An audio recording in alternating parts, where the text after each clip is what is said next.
Hi mga moms!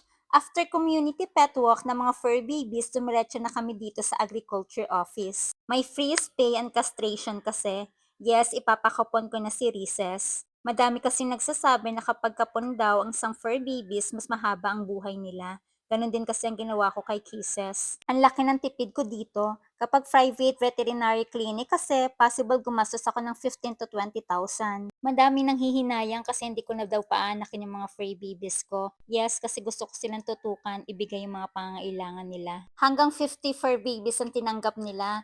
Ayan nga, pang 44 pa kami. Napakainit at antagal, pero kailangan magtiyaga dahil libre lang naman to. Ayan yung mga fur babies na nauna na kay Recess. Ang groggy pa nila, o kawawa naman. Dahil sa anesthesia kaya hindi pa sila nagigising totally. 2:30 p.m. Ayan, tinawag na rin si Recess for his surgery. Kinakabahan na nga ako dyan.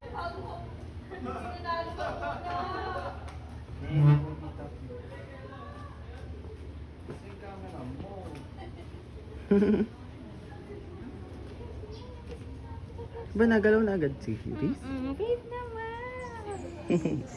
Best in kapon. Best in kapan ka daw? Huh? Talingan.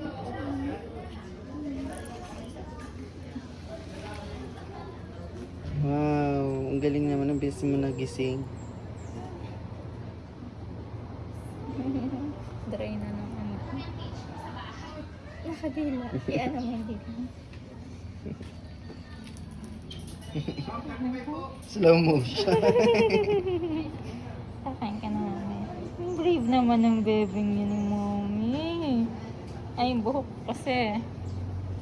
Gutom ka na talaga. Ang brave naman. Ang galing naman ng bebe ko.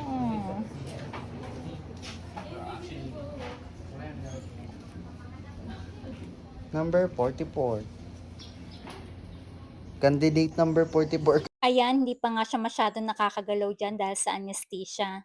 Thank you Lord for the successful operation. Ang brave naman ng bebe na yan. Kaya may pasyente na naman si Mami. Okay lang bebe, basta magiging healthy kayo. After orientation, ayan, may free medicine pa.